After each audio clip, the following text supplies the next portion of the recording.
I want their leader brought here. I want him brought to me. I want the revolution crushed.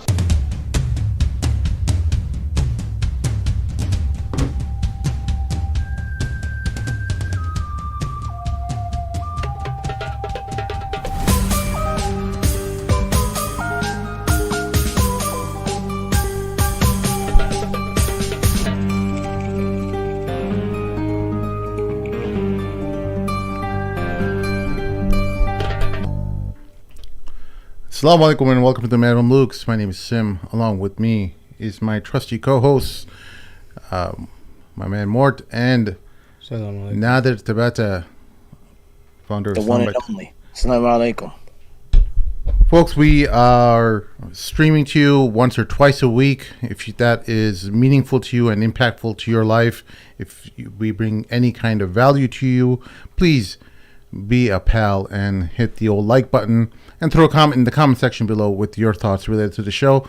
And if you would like to help us out so that we can bring guests and support the show, we do not make any money off the show. People always repeat that, like, hey, it gives added incentive to donors that if you're advertising as a nonprofit and you let people know that, hey, their money, 100% of their money goes directly into bringing guests and flying them in, paying for the expenses and the overall maintenance of the show, that it would help them donate more easily. Please help us out by going to patreon.com/the Mad Mamluks. Alternatively, you can go to PayPal and donate that way as well. The Mad Mamluks @gmail.com is our PayPal email address. Welcome to the show, everyone. We have a very fun show for you guys this afternoon. Nader, you want to start things off by talking about the ICC ruling. We know now that the ICC, the International Criminal Court, has issued warrants for the arrest of Netanyahu and Gallant. Many countries are lining up now to enforce or are announcing that they're going to be enforcing that ruling. Some countries, obviously, like the United States, are condemning it as anti-Semitic, and obviously the Israeli response and Netanyahu's response has been that that the ruling is anti-Semitic. No surprise there. But what were your thoughts when you first saw it? Well, I mean, it kind of happened with in a jumble of other things, right? The ICC ruling came out, and I think right before that, on the same day or the day before, when did the ICC ruling come out? Thursday morning? Yeah, Thursday. So Wednesday, the U.S. vetoed another ceasefire resolution. Right? It's crazy how much happened all together. Yes. So the U.S. vetoed that decision. Then on Thursday, the ICC came out with their ruling. You know, with the warrants, with the arrest warrants for Netanyahu and Gallant. And then on the same day, the House passed the terrorist nonprofit bill. Yeah. That says that if anyone accuses a nonprofit organization of supporting any terrorist group or anything like that on an international list, they automatically become they lose their tax exempt status. So it just shows you that the minute you put a little bit of pressure on Israel, the minute you show that that there's actually some kind of sense and actual, just a teeny bit of justice when it comes to this, international rules-based order, quote unquote, they're going to show you that it really doesn't matter. It's all a bunch of BS. And, what we say is right, what you say is wrong. And it really doesn't matter what the rest of the world says. Yeah. As a Palestinian yourself, Nader, it's very important that I think, at least to kind of understand, while you, of course, live in the United States, but I'm sure you have relatives and stuff who are affected by this back home. Does it give any kind of sense of vindication or some kind of relief. Do people in Palestine understand that, hey, majority of the world is on your side? It's just really the United States, the UK, who are really supporting this genocide. Like, what kind of messaging do you feel back home when they receive some kind of good news like this? Like, at least knowing that most of the world is kind of on their side. And The thing is, it's great when most of the world is on your side, but it doesn't. What it doesn't matter is that nothing is changing. Yeah. You know what I mean? Yeah. What good? Let me put it like this, right? Let's say you're building a house. What good is it that you have 1,000 people lined up ready to help you build this house with the knowledge of how to build a house and make it perfect, right? If the one person in the city keeps rejecting your permits. Yeah. You understand what I'm saying? It's a great gesture, but the gesture means nothing, man. You know, the gesture is just symbolic. It's just words on a paper. It's symbolic, and it's got no teeth. We understand that fully. We cannot be naive, and I think it's important. It sucks saying this because it's always at the expense of the Palestinians, right? But the world is seeing the hypocrisy of Western civilization, these enforcement, the message of rules and order it doesn't exist without the United States enforcing it, right? Without the United States signing off on it, nothing exists. And that's effectively what we're seeing in the world right now. Yes, there are many countries that have come forward. Even European countries like Italy have come forward and talked about enforcing the ICC ruling. Canada as well has said that. And Canada is a very pro-Israel country. It is a country that goes whichever direction the United States is saying. The Canadians and the Australians will always say that they will support that. But Canada itself has a very strong culture of the ICC and abiding by the ICC's ruling. So they have, among their people, it's not just the government, but the people have a very strong attachment to at least respecting that. So Justin Trudeau came forward and he was asked, like, hey, will you enforce this? And so his answer was that they would respect the ruling by the ICC. So that was very interesting that some of these leaders are being cornered into having to support the ICC ruling because their country really abides by these rulings, and sometimes they use it, or many times often they use the ICC to their advantage. The most notable example is for Ukraine, where the United States has said that when the ICC ruled against Vladimir Putin and the illegal invasion of Ukraine, they said you saw them talking about how they would enforce that ruling, and so when things don't go their way, they're fighting against it, right? Well, most of the convictions from the ICC have been on the global south, right? African countries, things like that. So Putin was the first, European guy on there. Like, he was the first European that was given a warrant by the ICC. Putin, right? Yeah. And it shows that alone shows you who's calling the shots, right? But the fact is, now this is the one benefit of it all, right? Is that there is no erasure of this. Right? Or will we can all say that it means really nothing. And, how many times do we hear about, Netanyahu going to Italy or Canada? You know what I'm saying? Yeah. But at the end of the day, they are, and they will forever be known as the people, the other, whether they like it or not, white people, right? The other Westerners that have been, that have been charged by the ICC, and that will be a stain on them forever. Here's Justin Trudeau. Now that the ICC has issued warrants for Prime Minister Benjamin Netanyahu and his former Defense Minister Yoav Gallant, Canadian law enforcement is obligated to arrest them should they come to Canada. Will you allow that to happen, or will you step in to prevent an arrest? First of all, as Canada has always said, it's really important that everyone abide by international law. This is something we've been calling on from the beginning of the conflict. We are one of the founding members of the International Criminal Court and International Court of Justice. We stand up for international law, and we will abide by all the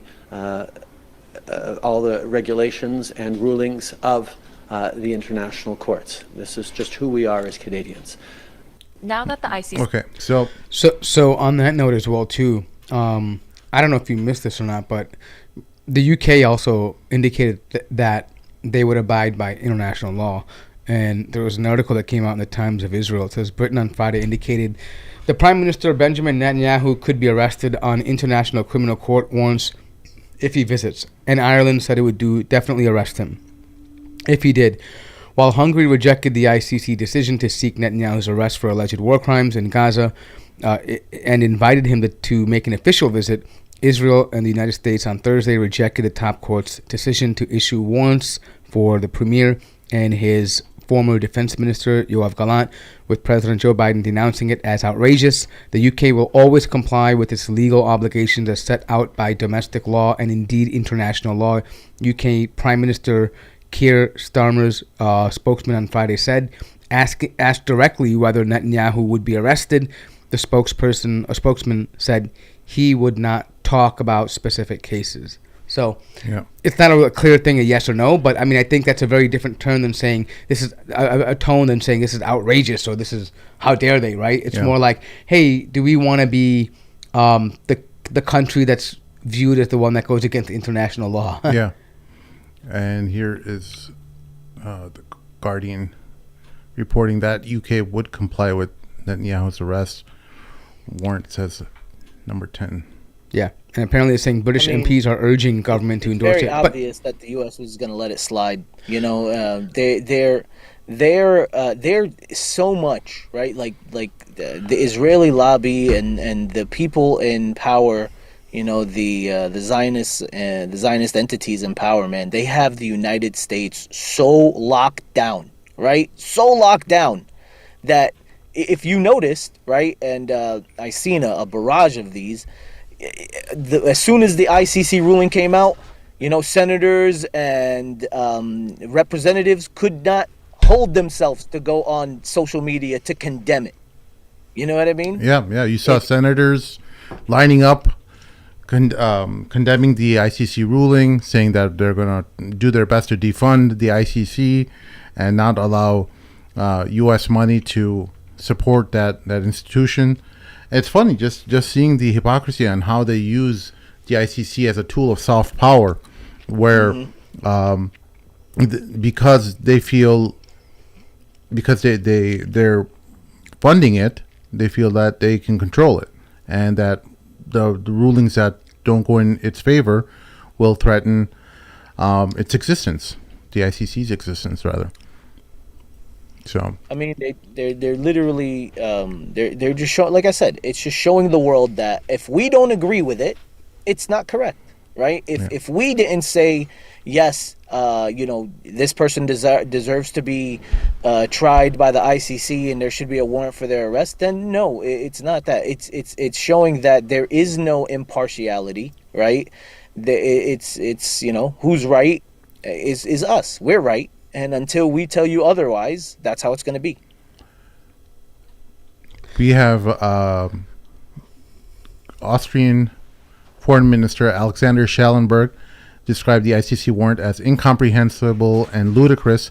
However, Schallenberger's office stated that as a party to the Rome Statute, Austria is obligated to implement ICC's arrest warrants. The Swiss Federal Office of Justice confirmed Switzerland as a signatory to the Rome Statute is required to cooperate with the ICC. Therefore, if Netanyahu, Gallant, or Masri were to enter Switzerland, the country would be obligated to arrest them. There is also Norway coming in. Foreign Minister Espen Barth I don't know how to pronounce that. EIDE. It is Whatever, something. it is important that the ICC carries out its mandate in a judicious manner. I have confidence that the court will proceed with the case based on the highest fair trial standards. Ireland, of course, our buddies in Ireland always coming through. Prime Minister Simon Harris said the warrants are an extremely significant step. He added that Ireland respects the ICC's role, and that anyone in position to assist it in carrying out its vital work must do so with urgency. Sweden Foreign Minister Maria Malmer Stennergaard said that both Sweden and the European Union support the court's important work and protect its independence and integrity. She also noted that Swedish law enforcement authorities are responsible for deciding whether to arrest individuals subject to ICC warrants. Turkey, of course, the UK we just talked about, Jordan Foreign Minister Ayman Safadi said the ICC's decision must be respected and implemented. Palestinians deserve justice, he said. South Africa, in a statement, the government welcomed the ICC's decision and said it marked a significant step towards justice for the crimes against humanity and war crimes in Palestine. France, what did France say? Oh, sorry. It was European Union. The foreign policy chief confirms that all 27 European member states are bound to enforce the ICC's decision. Italy has also confirmed it. Netherlands, the Belgium as well. So we have a lot of countries that have supported this ruling. Time will tell whether, if any of this bears any weight. But ultimately, it's a symbolic victory on its face value. We don't expect, the Israelis to actually turn over Netanyahu as the Serbians did with Milosevic. If you guys remember, Milosevic was a war criminal for Serbia and during the Bosnian genocide that happened in the 90s, and the ICC had issued arrest warrants for him, and he was indeed turned over by the Serbians. But we know that the Israelis operate with a different set of rules, a different set of standards, and all of it is kind of upheld by this notion of anti-Semitism. If there's anything that is perceived as anti-Semitic, they just deem it so, and they will ignore it and disregard it. And pretty much that's what Germany said when they said they will not recognize the ICC's ruling. Germany said that we have a history of the Holocaust, and we're not gonna do it. So because we have a history of the Holocaust, we're gonna allow someone to do a Holocaust themselves. Because yeah, exactly.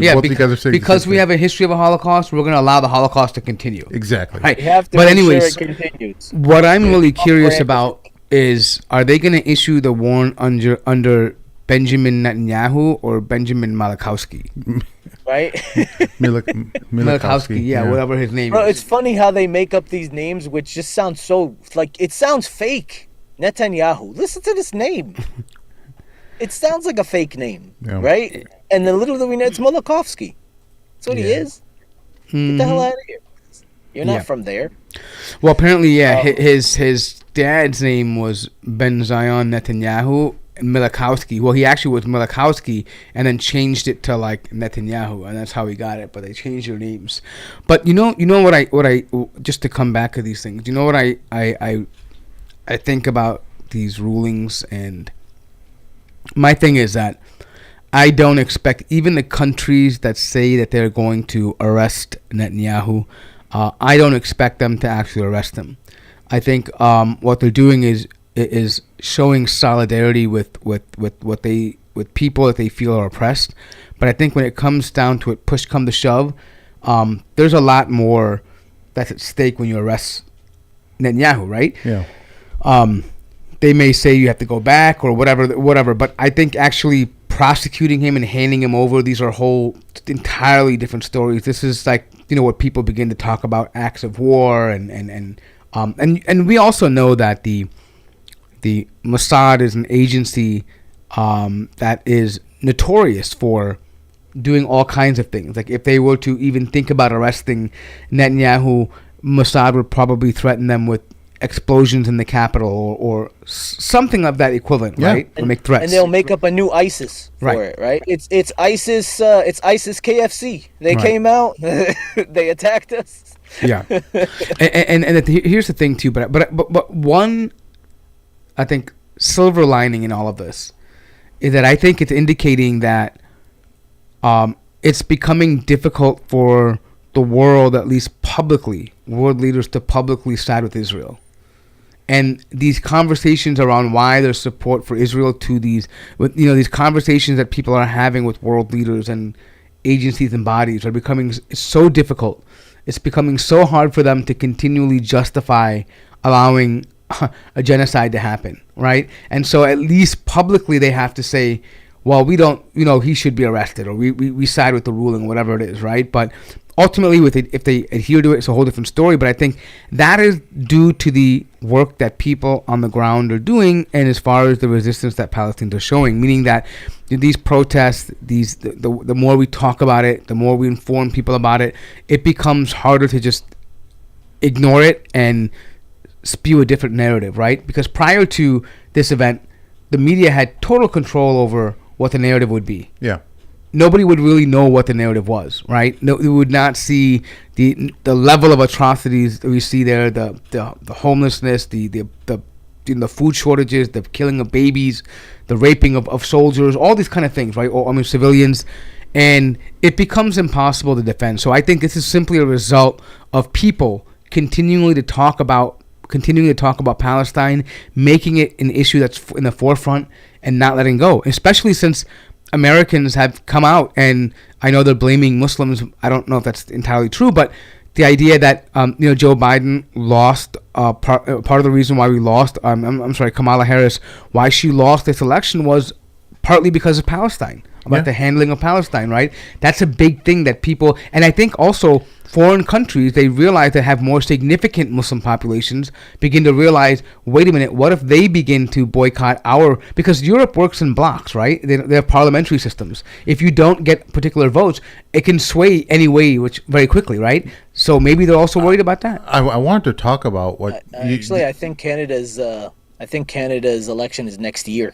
Yeah. So they're gonna deal with a lot, and I know. I'm sorry, Sam, I interrupted you. Go ahead. I just wanted to add one thing, and that was that you asked in the beginning of this segment that does it how do we feel about it? Remember whenever the ICJ came out and they put out their ruling that Israel needs to make these changes, and it's it could be perceived as a genocide and all that stuff. Bro, I was excited. I was like, oh. Okay, things are gonna wind down. What a joke! You know what I mean? So the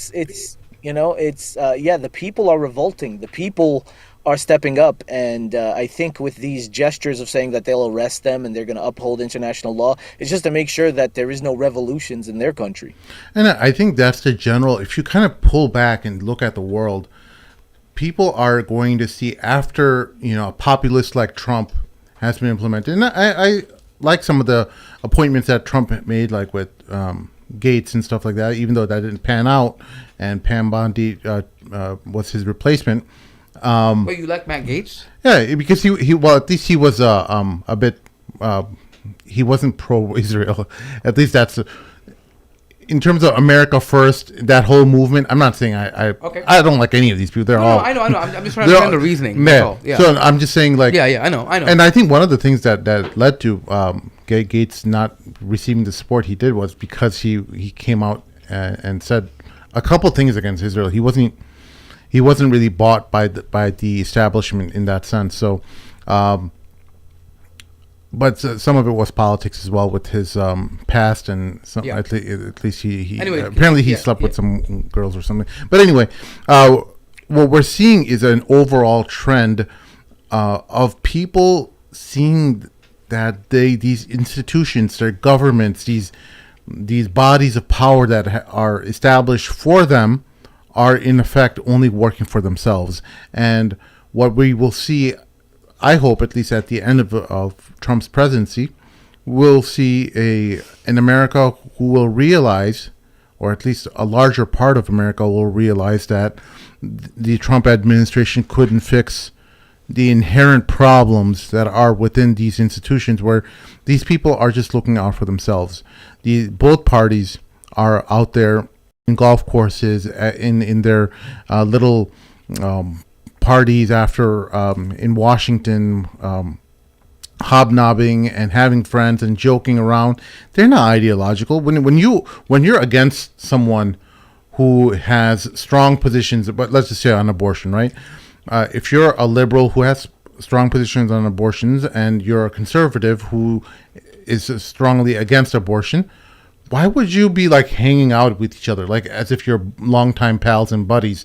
It's one thing, like, okay, here and there you're going to see one thing, but when you see this manufactured debate among your congressmen, where every time, whether you're pro-abortion or pro-gun or whatever controversial issue there is, every time this country seems to have crossed a milestone and is about to tackle the problems of the average person, the working man and woman in this country, it seems like, oh, well, guess what? We have a new problem now related to social issues, related to abortion or women's rights or something else, about minorities. There's everything kind of boils down to what can we do to avoid looking after the problems of the people, So the real problems. I think what you said about that, about like sitting down with someone with a different political opinion, I think that's true for politicians, right? Like if that's your business, like you're so pro like abortion or anti-abortion, and that's your entire business, why would you sit down and be so friendly with somebody, right? No, we're talking about, for example, just look at how Kamala went around campaigning with Liz Cheney, right?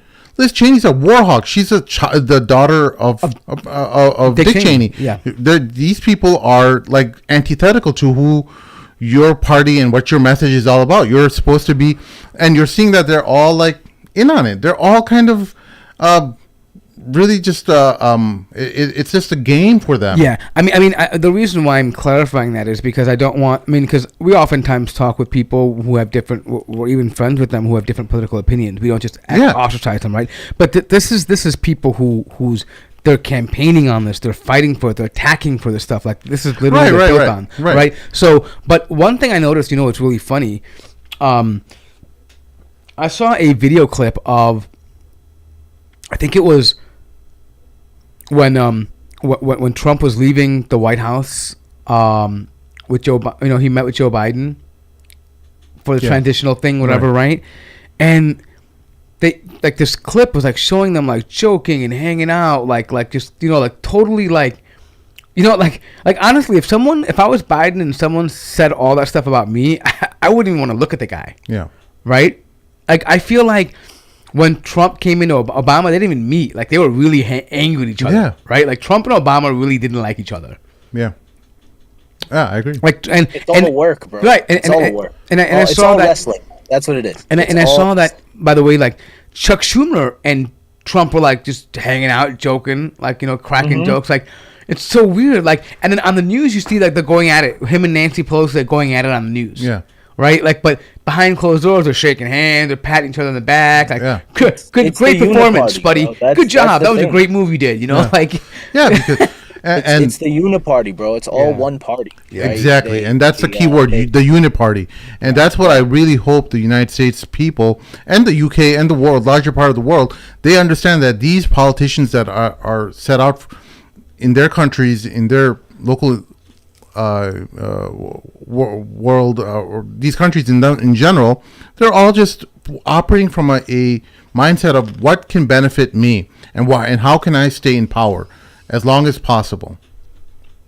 Well, they distract with identity politics, right? Like, yeah, we disagree with a lot of the a lot of liberal stances, right? But that's the thing that they feed on, right? They feed on trans bathroom issues, even though we all three of us don't want that, right? We don't want trans people being in, a bathroom, like a dude dressed up like a lady being in a dude's bathroom. We don't want that, and vice versa, right?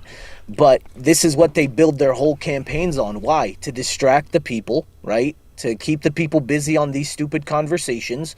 And, another year goes by where we don't have good health care. Another year goes by where debt is increased. The whole issue of, for example, the trans bathroom could have been solved with one simple word: public restroom.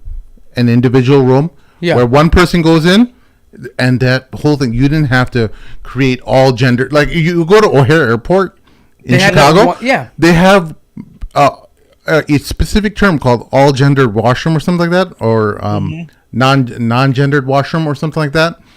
And I'm like, what kind of messaging is this? It's just manufactured crap. All you have to do is put public restroom and make it an individual room for someone and put the sign for man or woman, right? Public restroom, man or woman, right there. And you know what happens is, like, I mean, well, I don't even want to get into that. I think everyone knows there's a simple solution for that. But I think here's what I look at this, right? Like, okay, of course, as a Muslim, I don't like abortion, right? I mean, unnecessary abortion, right? Of course, there's rulings for that and everything, but I'm saying in general, we don't believe in just aborting babies, right? I mean, it's just not the thing we do. And I'm not down with the trans or whatever, right? Okay, who cares, right? Here's my thing, right? Like, I feel like these issues, though, in a political forum, just don't mean much to me. And I'll tell you why. Like, I don't know women that go out and get abortions. My wife doesn't go out and get abortions, right? I don't know, I don't know too many gay people and trans in real life. I don't interact with them in real life that often, right? So what I'm saying is that I'm not saying I agree with it, but it's just not that impactful to my life. Things like infrastructure, better schooling, better,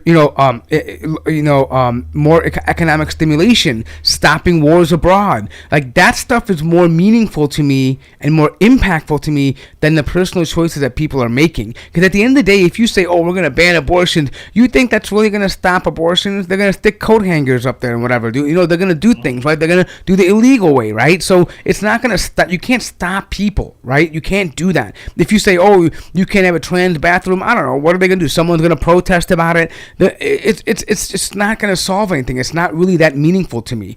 But I think you're right. They do this to distract away from the thing, like, hey, there's wage stagnation. You haven't really gotten the minimum wage hasn't really risen in like 50 years, right? Hey, guess what? Your unions are going away. Hey, guess what? Your healthcare is getting more expensive and pretty crappy. Hey, guess what? There's less meaningful jobs anymore. Hey, guess what? Elon Musk is joining the government and he's eating up the defense contractors, so, which means war is business, right? There's things like this that happening right in front of you in plain sight that you just totally ignore because you're distracted by these other issues. Like, what about have you seen like the cost of education lately? It's insane.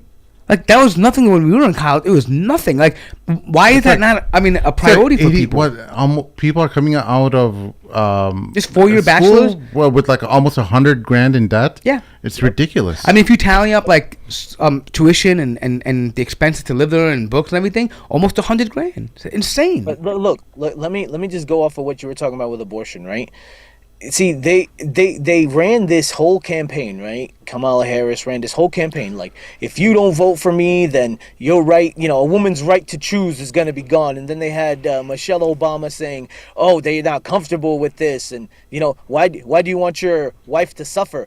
But you know what they don't mention? That whenever Obama was in and he had a full, Democrat House and a Democrat Senate, why didn't they codify it? Why didn't they do it? You know what I mean? Whenever Biden was in, why didn't he push for it? Why? Because it's all a game, bro. It's all a distraction. That's all it is, right? Let's distract you with this, right? Let's give you 8 million reasons to argue with your neighbor in which you really don't have big differences, right? I remember I saw someone saying, like, after the election, someone on Facebook, my wife was telling me this. Alhamdulillah, I don't go on stupid Facebook. But my wife was telling me this. Like, she was on Facebook and she was like, yeah, someone she's friends with, she was like, no, it does matter. We can't still be friends because you don't believe a woman has a right to choose. You know what I'm saying? It's insane. They branded it as reproductive freedom. And that was the name. Exactly. It's ridiculous. Yeah, It's utterly ridiculous. And to be honest, like, okay, so just think about how stupid that messaging is in the first place, right? Yeah. So half the population is male, right? So immediately off the bat, you're talking about an issue that half the population doesn't really impact. Yeah. I mean, not in a heavy way, right? So you want me to jump on the bandwagon and say, you know what, women deserve reproductive rights. I'm jumping off the cliff for this right. Like, what are you talking about? Like, you think that really motivates me? Like, now, if you talk about an issue that affects everybody, like maybe wage stagnation, Yeah. maybe the cost of education, how about stopping wars? Maybe Like, the maybe deficit. that yeah, right, reducing the deficit, make higher income jobs, Yeah. more affordable homes. Like, that's stuff that everybody can resonate with, right? Yeah. Not reproductive rights or freedom. Like, what are you talking about? And let's say I always talk to people whenever I take a lot of Ubers, right? So whenever I'm in Uber and any kind of political conversation comes up, I always say, it's like, look, man, I'm Palestinian. I know what's going on over there. You may not care about it, but I know as an American what you do care about is that we're sending, $4 billion a year normally, this year close to $20 billion to this foreign country when we have close to 100,000 homeless veterans. Yeah. You know what I mean? You think anyone ever argues back with me whenever I mention that? No. Game over. You know what I mean? But what they do is they deflect, right? They're pulling out the 9/11 talking points again, right? They've been doing it all year, pulling out the 9/11 talking points to distract, and unfortunately for them, yeah, they're getting away with it now. But I mean, personally, I feel the tide turning. I really do. I really truly do. Speaking of that, this is kind of totally unrelated, but it reminded me. Did you hear about like the Pentagon losing $800 billion unaccounted for? From they've just lost so much money. I know, but I'm saying they have a budget of $800 billion that's unaccounted for. They don't know where it went. Wow. It's $1 trillion. Wow. That's insane. 800 billion. Is that yearly? No, I'm just saying when they're tallying up their books, there's $800 billion missing. They don't know where it went. It's some crazy amount. And nobody cares. Nobody's talking about it because they have just double check that, Sam. I'm pulling it up right now. Yeah, I want to make sure it's the right amount. But here we go. Is it really? Yeah.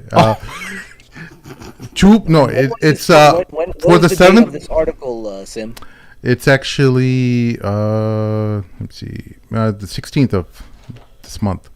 So Just the beginning of the week, pretty much. For the 7th year in a row, the Pentagon has failed its financial audit, unable to account for 60% of its $4.1 trillion in assets. So that's about $800 million. That's $2.46 trillion. 60% they can't account for it. Holy crap! If a private citizen fails, wow. Let me get a job at the Pentagon. Apparently, you can just I want to get my a job God. there, man. Like, give me some defense budget, whatever. Man, bro, if I'd have to show you where 60% of the $100,000 you gave me went to, that's money, bro. Yo, think about that. And you're worried about and we're worried about reproductive freedoms. Yeah.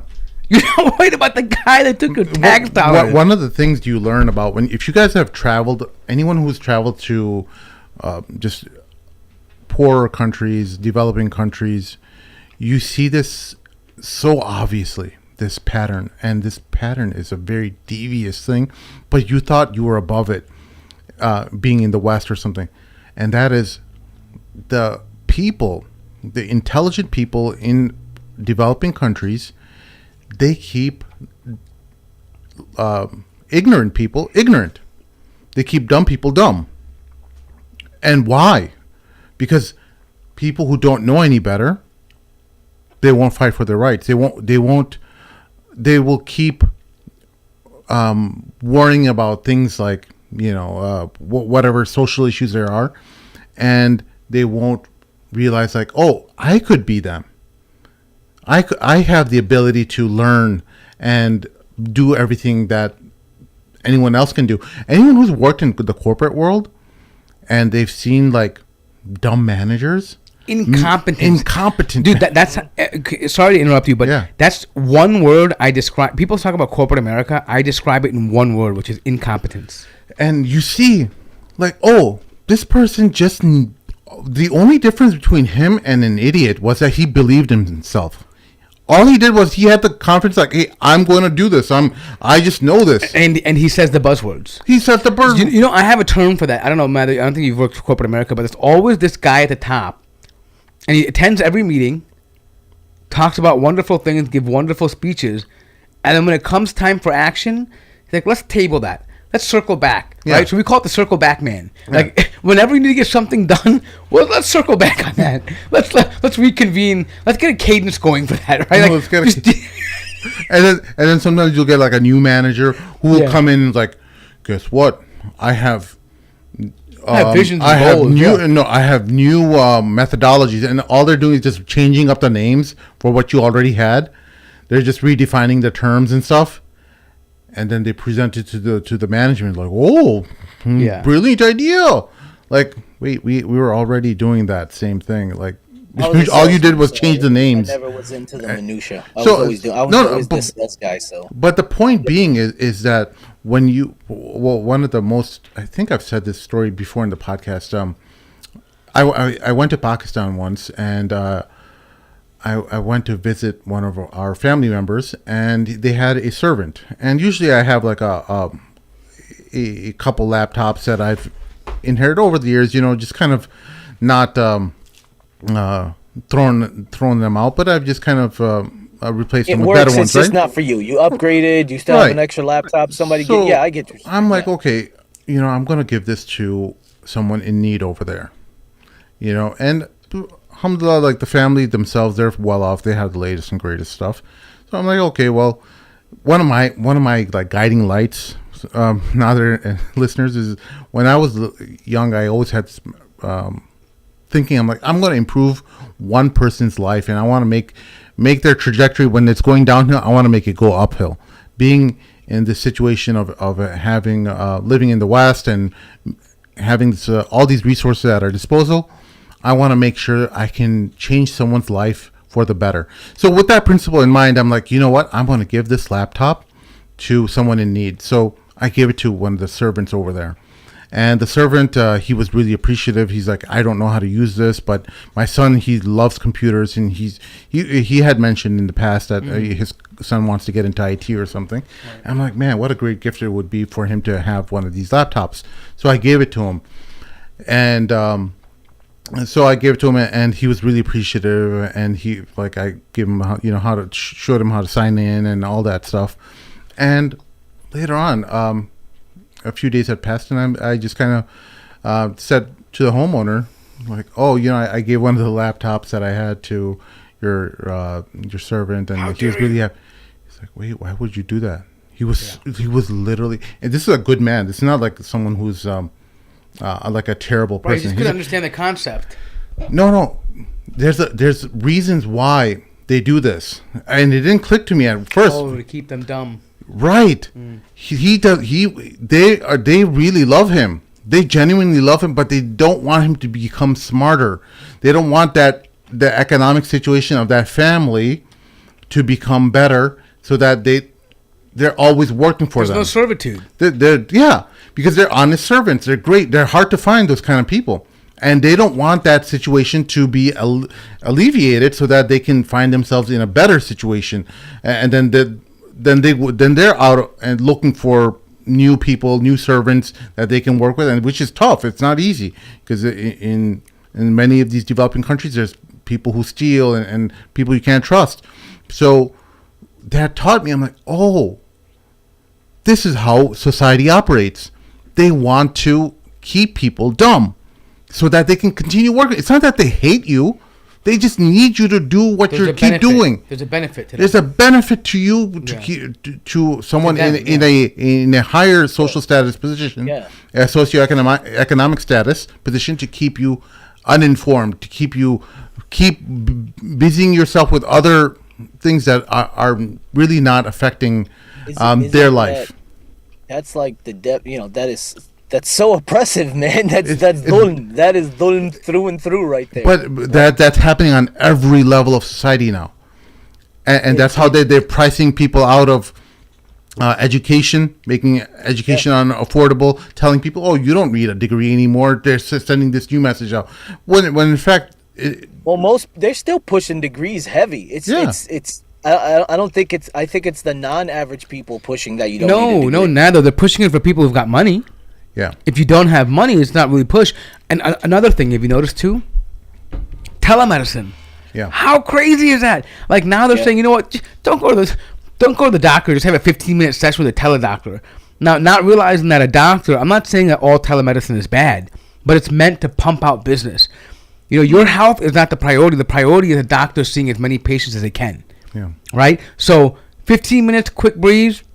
You know, if it bothers you, about a 15-minute session. If it does maybe really bother you, go in, but don't take it serious. Your health is not that big of a deal. Yeah. You can do it by telemedicine.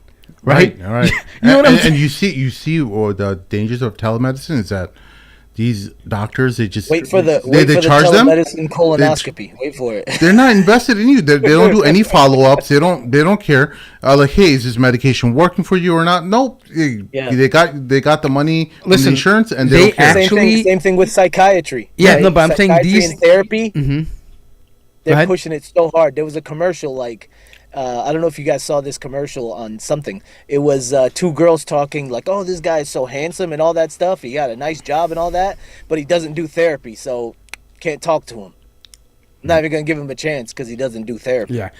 He's not self-aware. But my point being is that, like, a lot of these telemedicine places, they are waiting for the patient to tell them what they need. Like, even prescription level. Like, hey, doc, can I get a prescription for this? Yeah. Right? And then they say, okay, sure, no problem. Are you sure you want it? Any conditions? No? Okay.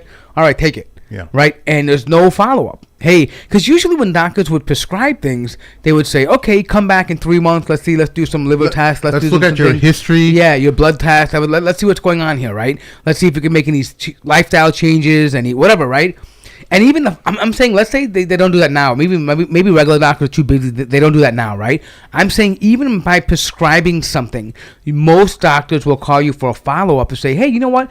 Let's do an assessment and see how you are 3 months from here. Do you still need it? Do you want adjusted dosages? Is it working for you? Is it not working for you? Maybe some medications are harder. Let's check your liver function. Let's check your kidneys to make sure everything's fine. It's not harming anything. None of that. It's just like, oh, you know what? Cool, man. 15 minutes. Take what you want, man. We'll see you later. No problem. And it's totally.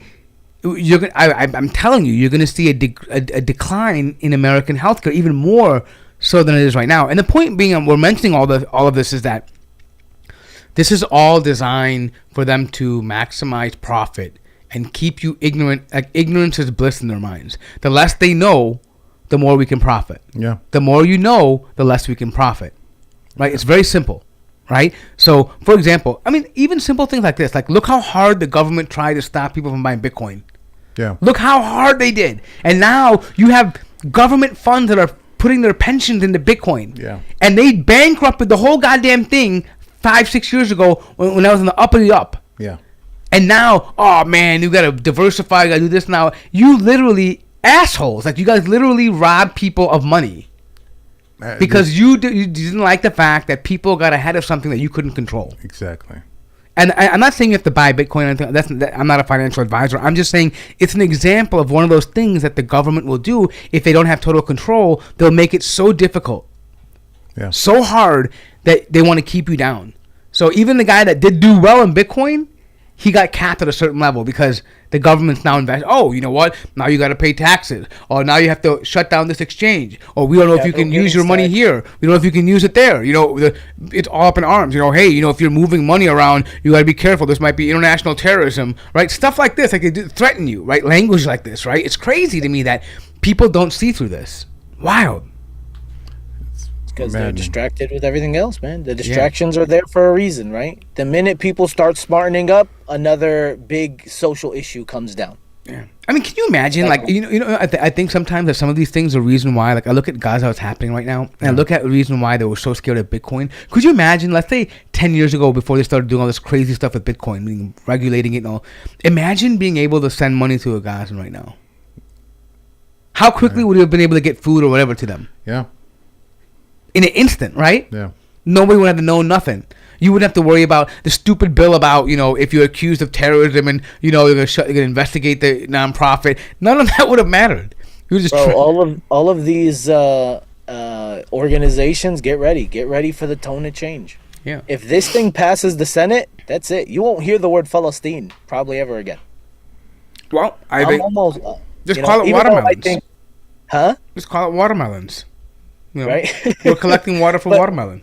The Having money thing for is, it's even though right now, like a lot of the fundraising that's happening, I know this is a completely different topic, but a lot of the fundraising that's happening isn't even going there, right? Like we know the trucks aren't going in, we know they're being looted, right? We know that. So Not just looted, they're also being taxed. They're being taxed before these trucks are going into Gaza. Yeah. The Egyptian soldiers are demanding human rights organizations, aid organizations, to bribe them for these trucks to go in. Sim, there's a word for that in Arabic. Bakshish. Bakshish. What's that? It's bribery. You gotta pay the guy to pay the guy. Mm-hmm.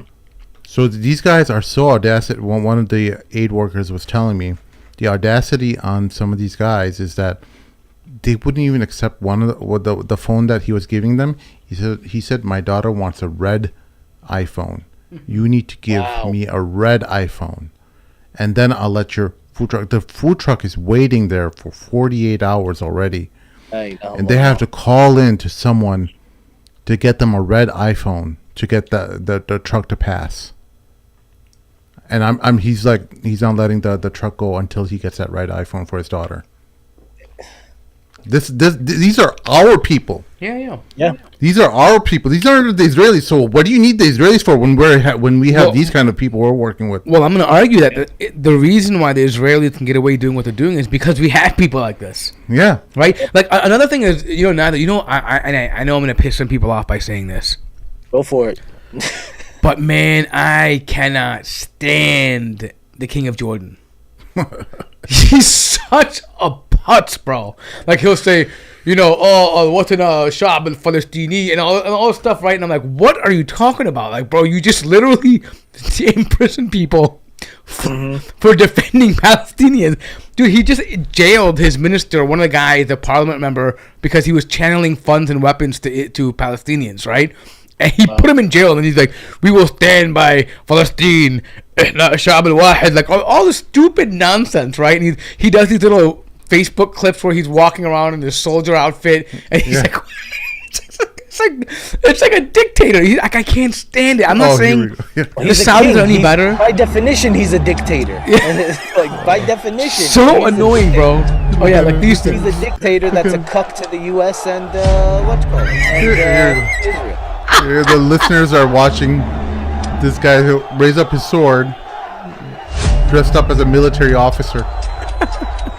You're such a dunce, dude. Like, I honestly want to know, like, who decides what those badges are? Like, what have you done in life to get He woke to get up, those that's the first badges? badge. It's like, a Girl Scout has more clout than him. You Yeah. know what I mean? Like, No, the but badges they've earned. I mean, I'm thinking about, like, do they wake up in the morning and be like, I like the color purple. Let's make a ribbon. Like, what is That it? badge purple. Your Majesty, here's all of those badges for you.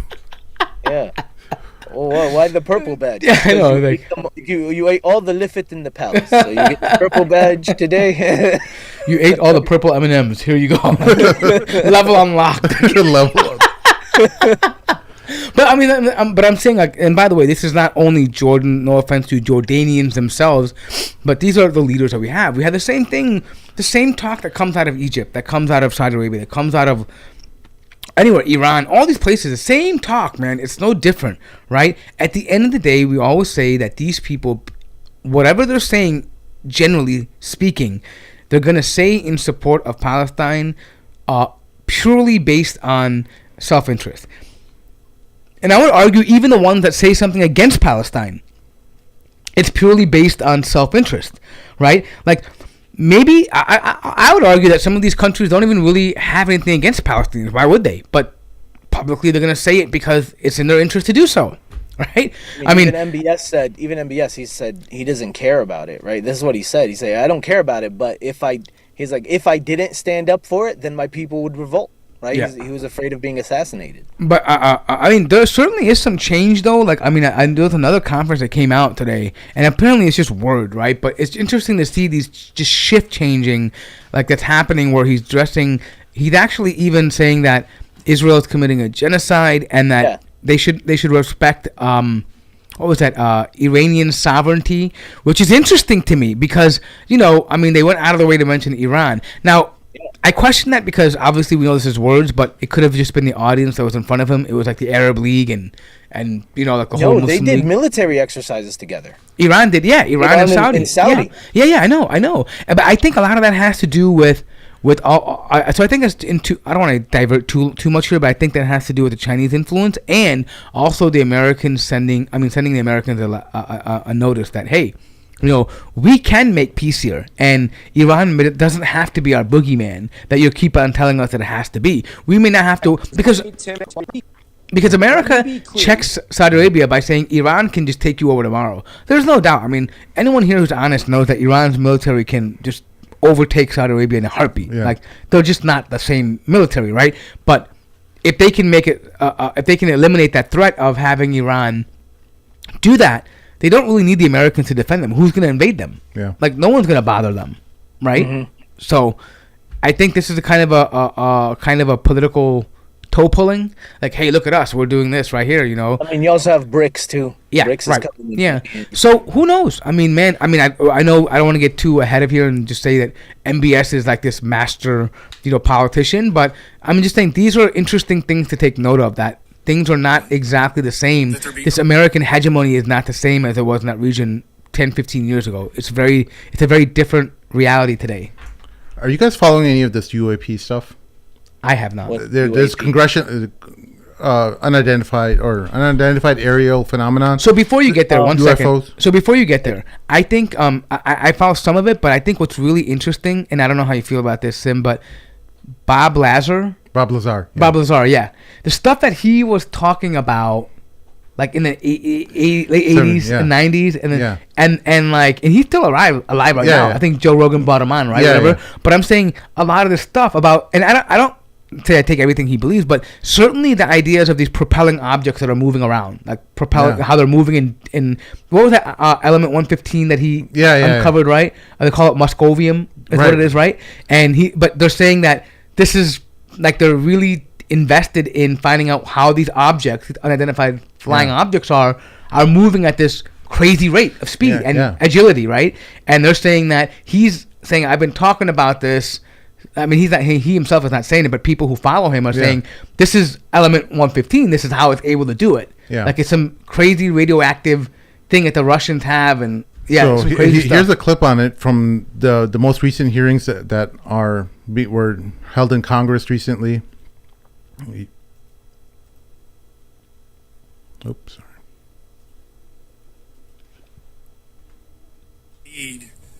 In some, and I understand that there's a need in some cases to keep certain technologies secret. But you believe that it is posing a threat to our personnel, correct? Yes, sir.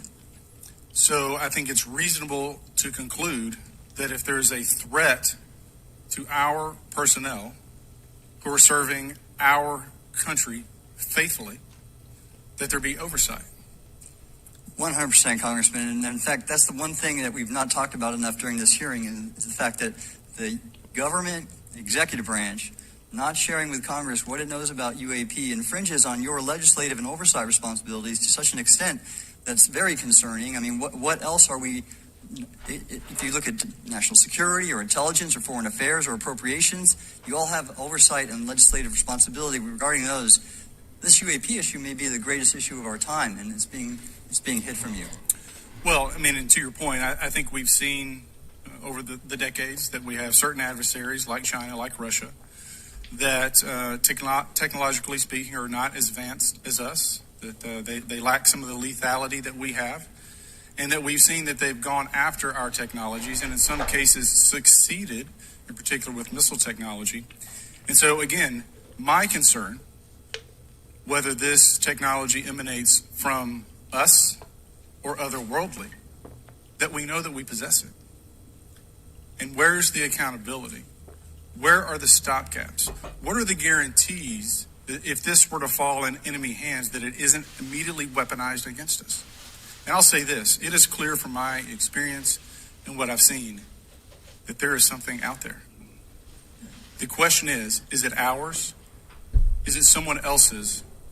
or is it otherworldly? And Madam Chairman, I would posit that as the legislative body, as the regulatory body, we must know.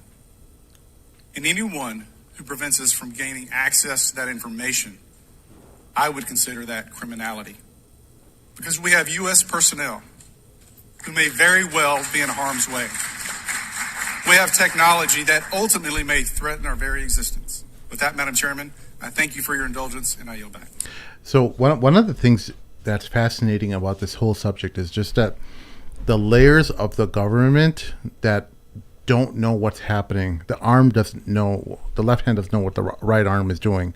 And there's so many different hidden divisions, and within those huge budgets that you were talking about within the Alphabet Pentagon agency, yeah. You have all these different departments that would receiving very little oversight and have been able to classify all kinds of issues related to, forget about just UAPs, just related to the world in large, and how policies are being made in these Dark tucked rooms. away Yeah. governmental agencies that have so little change that happens over the course of decades. Oh, some of these people are appointed to these positions for 30, 40 years. And Yeah. you don't know until they retire that they had all this information and they were working on these projects. And what's convenient about it is that when they keep it hidden, when they do come out and sometimes blow the whistle, the government just says, what are you talking about? This thing doesn't exist. We don't have any such program. He never worked for us. Yeah. These are contractors. We don't know what the hell they're talking about. Right. But you know, I was thinking about this too. I'm like, do you think, Sin, that maybe it's possible that sometimes they're maybe seeing like Malaika? Yeah, well, that's we as Muslims, we know, like, you know, there's the Jinn involved, and there's many different classifications of Jinn. Sure. One of my interests, because my brother always says, like, you're interested in politics and stuff, like, why would you be into this stuff? I grew up District 9. No, I grew up on this stuff. Like, I would listen to Coast to Coast AM growing up. That Lear literally, guy, right? My alarm clock radio would be playing that late at night with George Norrie and Who's that guy? The main guy? Remember Lear? Bill Lear? No. George Norrie took over after. No, but there was a major, like, big-time billionaire son, Lear, the Learjet founder. His son, was it something? His last name was Lear, but he funded a lot of the stuff. No, you're thinking about the Skinwalker Ranch's. No. That's something different. I'm talking about Coast to Coast was funded by this guy. He's the one that actually was the one that was close with Bob Lazar, and he's the one that put him up for that KLAS interview. But he funded a lot of the stuff. He's funded the guys like Greg Huffey and all these people that were part of the UFO and ufology. They call them, like, I forgot his name. Yeah, just look up something. Anyways, point being is, but this stuff used to be broadcasted from like the from like the 90s and like late 80s to 90s. It used to be on some obscure like internet forum, and then it became like a message forum, and then it moved to like Coast to Coast Radio. But they have all these things, and they've been talking about these things. And to be honest, you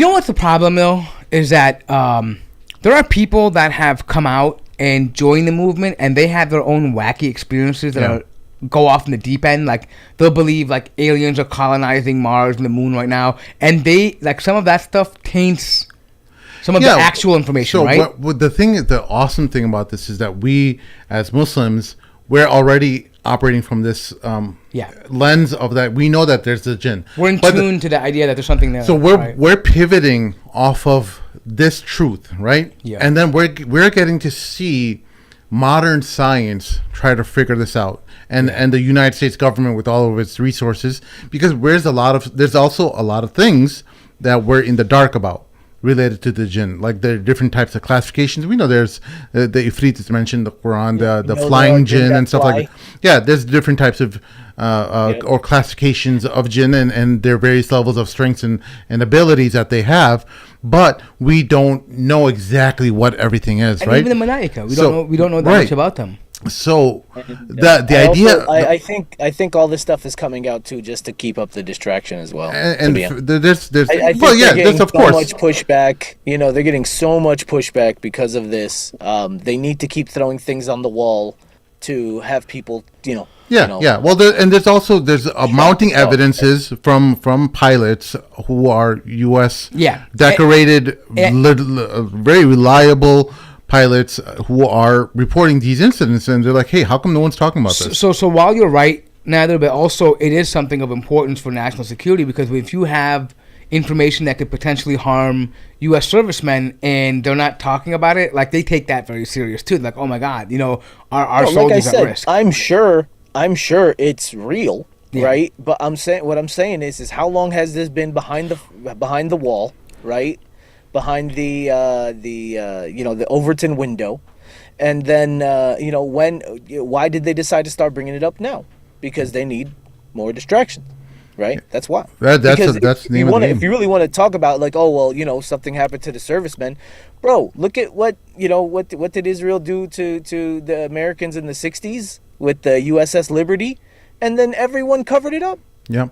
You know what I mean? That directly affects the military, right? Directly affected them. Sure. But they covered it up completely. Yeah.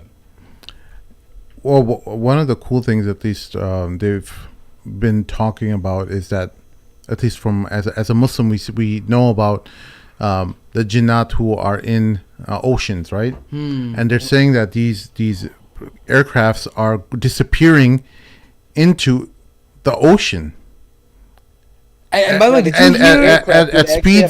at speeds that are way beyond any light speed. No, it's not light speed. But they said like 500 Gs or something. 500 to 2,000 Gs. I can't remember what exactly. I think for people to understand, it's like, okay. So my understanding is, and I'm no expert in this, but I don't think any of us are. No, but what I'm saying, I'm prefacing that because I'm trying to explain something I don't really truly understand. But the way aircrafts move that we know right now, even the best aircraft that we have, right? There's certain maneuvers they can do at certain speeds, and beyond that, it's just unattainable. Yeah. Right. And these objects are moving, and they're almost like sprinting in, like they're sprinting in one direction, stopping, going up, horizontal, vertical, left, right, and they're moving in these speeds, like changing directions and maneuvers in the sky that nobody's aware of how this can happen, especially at the speeds they're doing it at, right? Because they say that, if pilots are doing this, how can they handle that G-force doing that at that level, right? Things like that, right? And so they can't explain it. And then on top of that, they're just taking these crazy maneuvers and nosedives into the oceans and disappearing. Yeah. Like, what happens to them? Nobody knows. Is there actual video out there? Oh yeah, there are videos. There are U.S. pilots Navy pilots that have had videos from their own, from their own cockpits about these things moving at crazy speeds. The most notable pilot that has received the most coverage right now is Commander David Fravor, who is been brought in by Congress to testify on this, and all kinds of different. And that happened the first time a couple years ago, right? They brought him in. They said they were questioning him about what he saw up there, and he was saying, "Listen, you want to play this?" Yeah. So here's Dr. In an open hearing, Lou Elizondo, who was working with the Pentagon, and he's talking about some of his findings in Congress. So if that material exists today, he's talking about biological findings that they've discovered. Oh yeah. Sorry, I wouldn't be able to have that conversation in an open hearing. We'd probably have to have that. Okay, my question to you then is, if we were in a secure setting, if we were in a SCIF, would you be able to provide or get access to something, whether it's visuals or material that we could put our hands on, or biologics, that would convince me, that would show me that we have non-human origins? Sir, that decision would not be mine. That would be to the gatekeeper still in the U.S. government. And who would we, so if you were in our shoes, where would you go from here? How would you get that information? I can't answer that question. A lot of times we just don't know who to ask because we don't know where to go next. So if you were in our shoes, where would you go? Well, I prefer to answer that question in a closed session. However, we established AARO for that very purpose, and unfortunately, under its previous leadership, it failed. So one would hope that they would have the authorities necessary to do that. Let's hope that this new iteration of leadership will be successful. In the discussions, what does that even mean? What is material, or is there?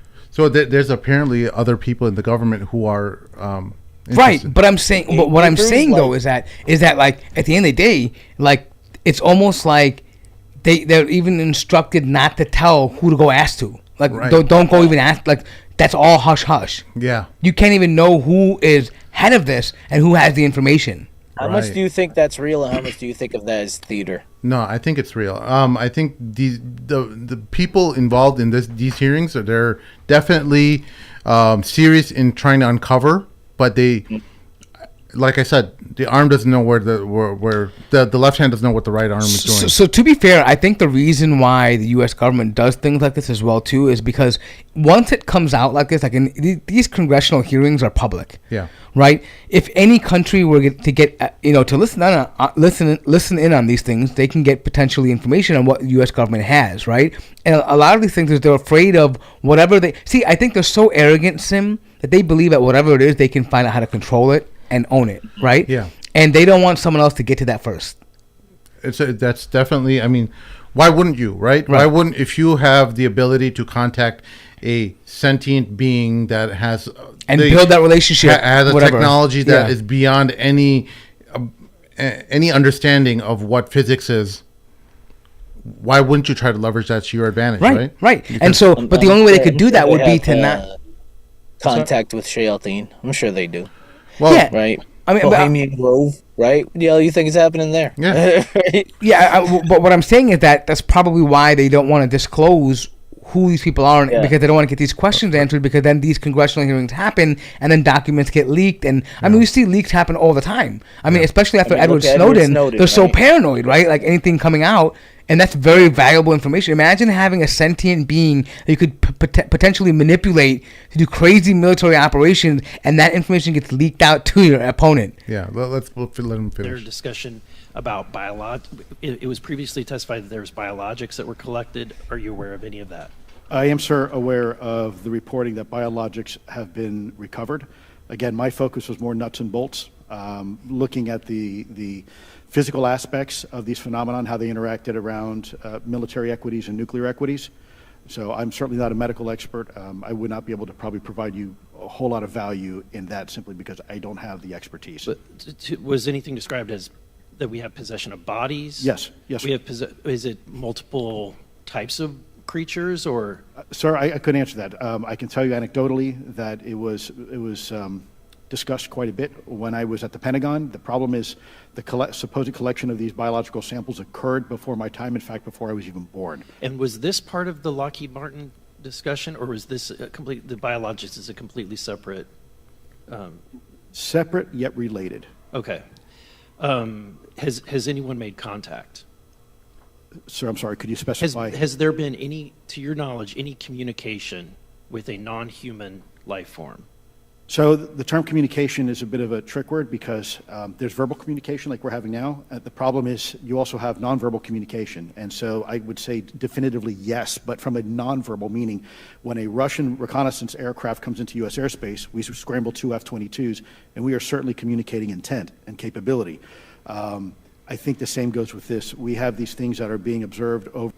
Oh, so I get this. So what this is talking about is this is going back to that the pilot who's going through when they're running these missions. They're actually seeing these objects come by as if they're trying to divert them or trying to move and cause interference with what they're doing. And these are these objects that are moving at such fast pace that it's almost like a warning. Like, hey, you know how when we intercept foreign fighter jets, they don't necessarily attack right away or talk over the radio, but they will come fly next to them to make sure that they know they're in the area, right? And that's what they're doing. I think this is what he's referring to, right? But what was more fascinating, at least in that piece, was that they have collected some kind of biological artifacts or specimens that could indicate some form of I don't know if it's I don't know why this guy just asked him, does it have a heartbeat? Like, just add, like, something, you know what I mean? Like, does it have, like, I mean, it's so crazy, but, I mean, because you know when you think biological, right? I mean, what is, when it comes to biology, is it made of carbon? Like, is that, I mean, is that what you're saying? Like, is it a plant life? Like, I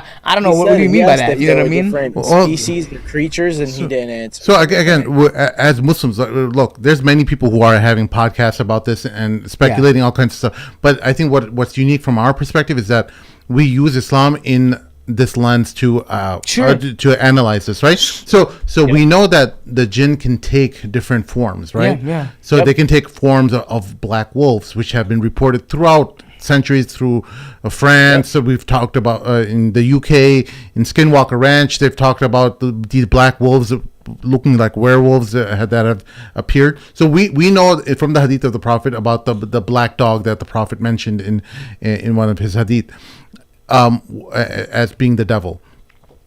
What do we know about these creatures in terms of what kind of biology they're taking? Are they taking existing flesh from other creatures that already exist on Earth?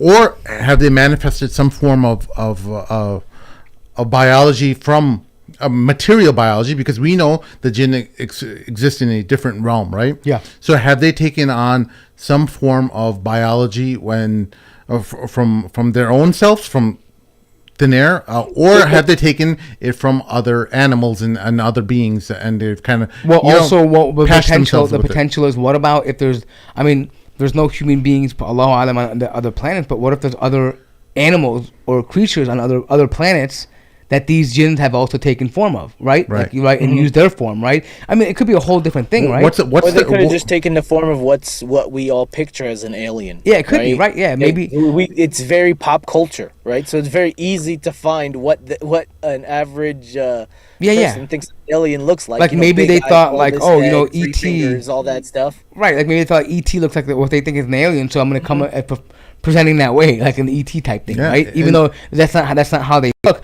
But they're like, hey, if they believe that's what it's going to be, then I'll take that form because they recognize that it's something foreign, right? One of the cool things, at least that you notice, or if those of you who are following the findings or the research that's being done at Skinwalker Ranch, is that the scientists there say that whenever we are trying to document something that we can present as evidence, these things are aware of that. And so what they do is they scramble their devices, they interference, they cause interference so that whatever hard evidence that we're about to get is not collected. Yeah, like the excavators will stop working, EMP devices will stop working. Your phone will get scrambled. Yeah. Whatever is recording the video, they have said that. Do you remember that? It was like scrolling through. Remember that? Yeah. Random things was moving around. And the guy got some splitting headache every time he got close to this thing. They'll set up security cameras all across the ranch. And whenever there's something that has happened in that specific area, all the security cameras are tilted or they're not working in the area where there was supposed to be evidence collected. But you know what the most odd thing about Skinwalker Ranch is?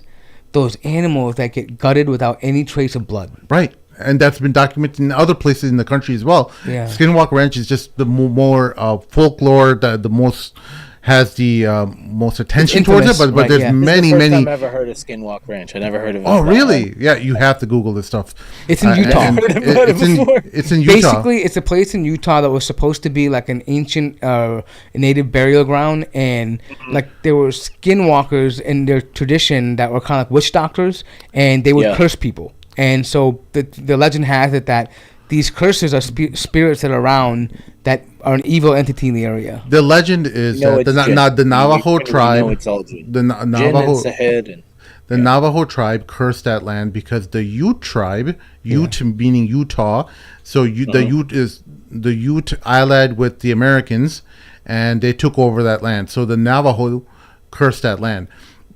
We know in curses are really just spells and witchcraft through our faith, but what we have at least found over the past 100 years is that this specific area in Utah is a hot spot for all kinds of different paranormal activities. People have reported every single thing that from orbs to flying saucers to crazy Bigfoot, light projections. Bigfoot, every it's almost like as if it's a portal or one of these almost maybe an airport of sorts of where these things are coming out of or going and going into different destinations on Earth. It could be, well, that's one of the theories at least. But what's incredibly fascinating is at least the ability that not just the group of scientists that are working there right now, but the ones that Robert Bigelow funded in the 1970s. He's a billionaire. He was the Elon Musk of that time, of the 70s. So Robert Bigelow bought this whole ranch, and he had all these scientists studying it for many years, and they couldn't come up with any kind of definitive conclusions on it, but they've all reported all kinds of different strange phenomena that happened over there. Now there's another group of individuals who've bought it from another billionaire who bought that property, and he brought in his own researchers and NASA scientists, scientists and physicists and stuff, and who are researching it, and it's being documented on the History Channel, and they do a terrible job of just. It looks more sensationalist, but it's not. It's actually real work, but it's real work. Sensationalize it. They sensationalize it. The way History Channel does it is just for the average grunt to be able to figure out what they're doing on TV. So of course they dramatize it. And it just makes it. If it was done by like Nova on PBS, it would just look out of the world amazing. I know. Imagine like setting up like 8K cameras and pulling this stuff. Like, it'd be amazing. I mean, we're in IT. We know that the equipment that they're working with they're using extremely sophisticated equipment, and the average Joe looks at it and they're like, oh, okay, well, so they have to make it make sense to everyone, they right? dumb it down. And so you see these people working and trying to document all this crazy evidence, and it's just defying their understanding of physics, of everything that they understood. There's hot spots within the ranch where there's radiation. Certain people are more affected by it than others, which doesn't make sense, because everyone should be affected by radiation equally. It could be the qarin. Right, but we know the Jinn are made of what? Smokeless fire. Yeah. Right? What's smokeless fire? Electricity. So what is electromagnetism? Right? So when their instruments are measuring electromagnetism, well, it makes sense because the Jinn are of this property. So they have the ability to travel or interfere with your electronic devices and show you garbage readings if they so choose to. So there's all these different exciting possibilities, at least when you go into this world and try to figure out like what can these things do, right? I think to come back to your point though, it's awesome how we can put the Islamic lens on it, right? Without really and make sense of it, right? And say it could be this or it could be that, and it's not something that shakes your faith, right? It's not like, oh my God, we didn't know about this as Muslims. Right. It's so cool because we've already have this, at least a tad bit, like this, a tad bit we have some foundational workings, right? Whereas these people, they're just all over the place. They're into extraterrestrials and all kinds of different basically their explanations are left to their imagination. Exactly. Where we have a kind of control on that imagination because we know. We know where it can be these possibilities, right? Like we know that, and so you kind of couple that and say, okay, let's start here. For us, we can operate from the premise that okay, these could be shayateen and jinns, and they're created, like you just meant, they're created from smokeless fire, nar, and which is electricity, right? So we can begin to piece, and I believe this is exactly at times what Muslim scientists did with information that was being presented to them in our Renaissance era, right? In our golden age, right? They said, "Hey, well, we have a starting point. We can start from here." I never put two and two together about smokeless fire and electricity. It's actually very interesting. Yeah, it's fascinating when you start like looking at what we have already been inherited through our faith, and start building off of that, and start seeing shows like Skinwalker Ranch or whatever findings that these congressional hearings are having.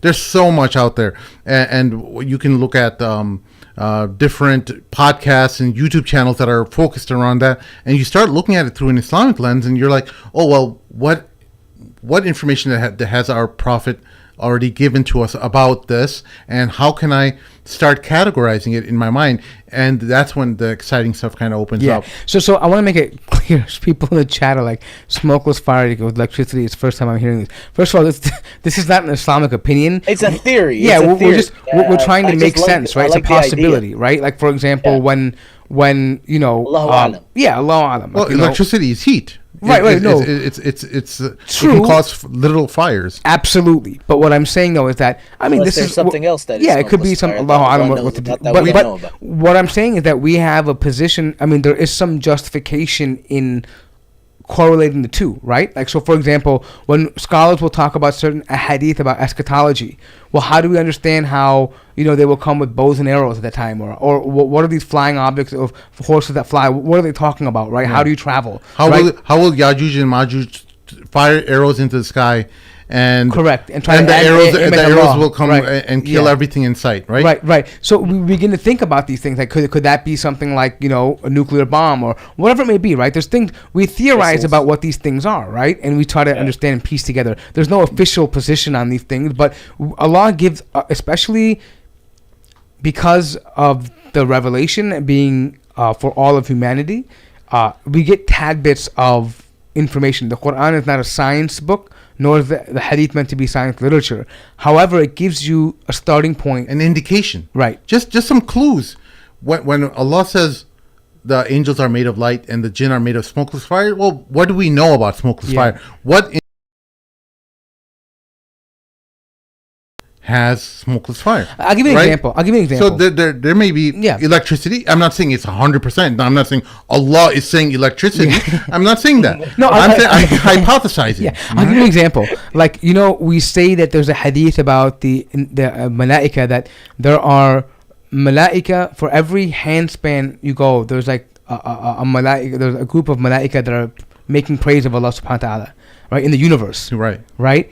And it's crazy because when they took the audio or the energy that they were able to observe from the universe and translated that to audio, and when they played that, how awesome was that? It sounded like almost like it's humming, like a symphony almost, right? And it's like, wait a minute, well, is this what we're speaking about when Allah talks about the malaika making praise of Allah subhanahu wa ta'ala everywhere in the universe? Yeah, it's the same thing with humans, right? Tradition and their tradition. Whenever things like this happens, it shakes their tradition. Whenever it happens to us, it strengthens us. Right. Whenever we hear about things like this. Well, Allah says humanity or Adam was created from clay, right?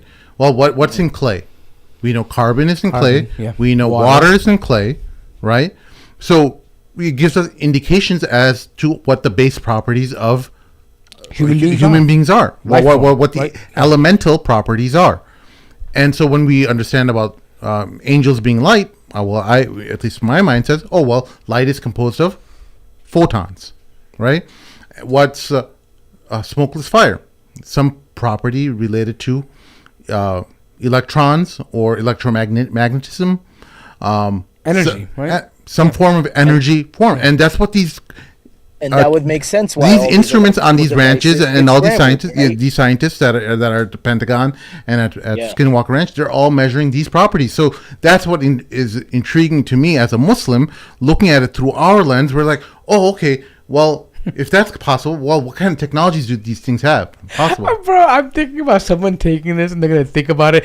Guys, turn off the electricity in your home. There's jinns flowing through. Someone's going to go totally left field with this. Yeah, well. Don't be surprised. Because they turn your lamps off, babe. There's a jinn in it. Saying something dumb like that is like the equivalent of, get rid of your backyard because there's water and mud there, and people can fashion humans out of that. Like, guarantee it, people are gonna call you Muqtada because you said, someone's gonna say that you said the jinn are made from electricity. Well, because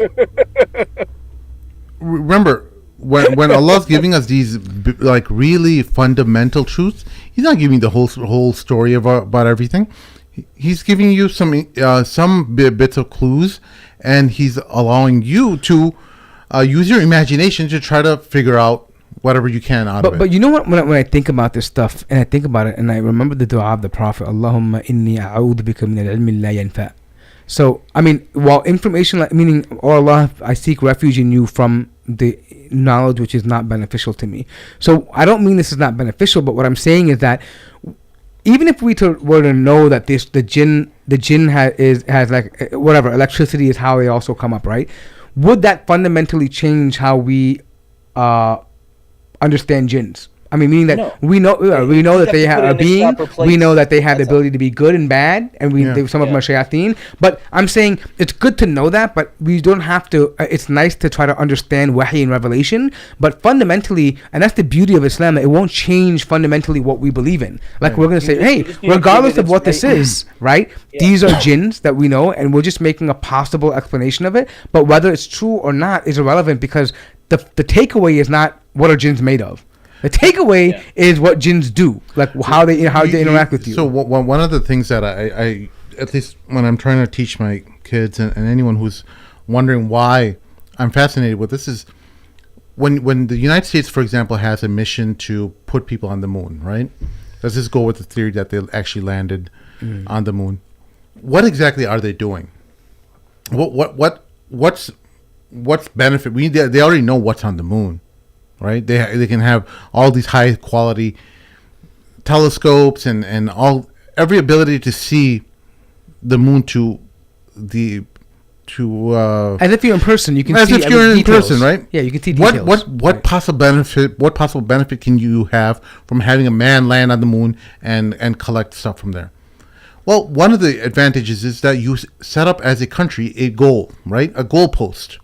And you allow the technological advancements happen towards that goalpost, so that it pushes technology and science to new goalposts, new goalposts that you're setting up for yourself. And that same thing applies with this stuff. It doesn't necessarily mean that it's going to fundamentally alter our mission in life. We're still here to worship Allah and do the things that we're already obligated to do as Muslims, but it pushes us to have a better understanding of our surroundings. Of surroundings, of what kind of instruments we can use to measure.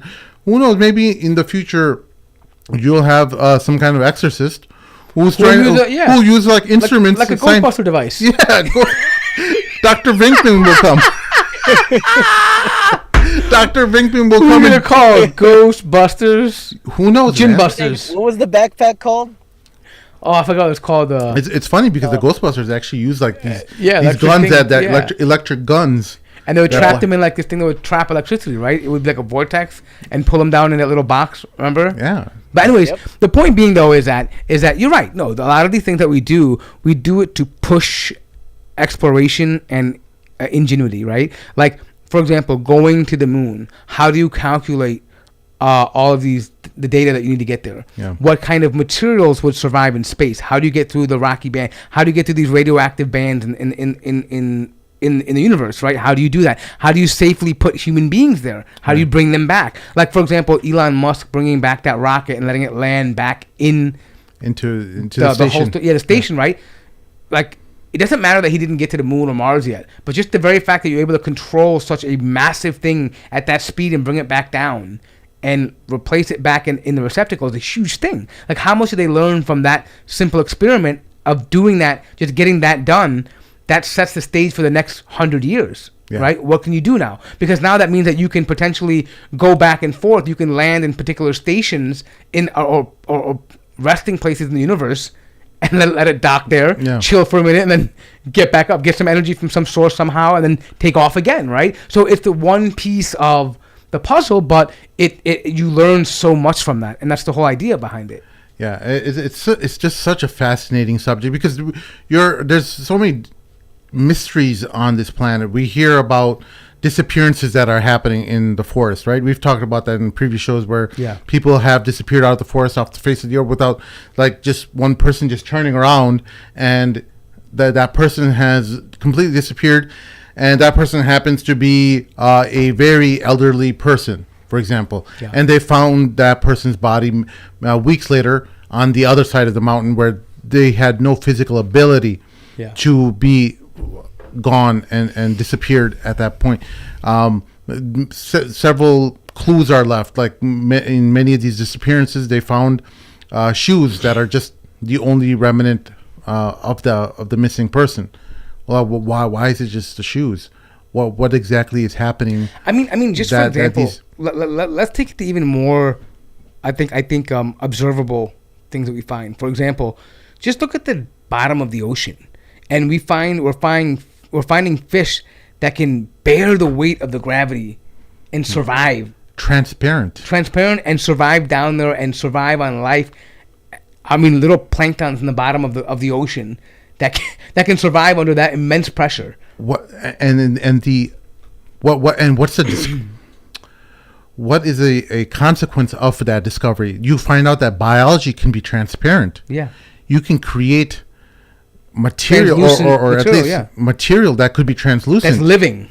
That's living. Yeah. And what are the ramifications? It's mind-boggling to think about all the different possibilities that can happen when you have these discoveries, and how can we maybe even use those for our advantage? You know, it's crazy. But I think the key point to take away from all of this is that I think it goes back to that fundamental saying that the aql is checked by the naql.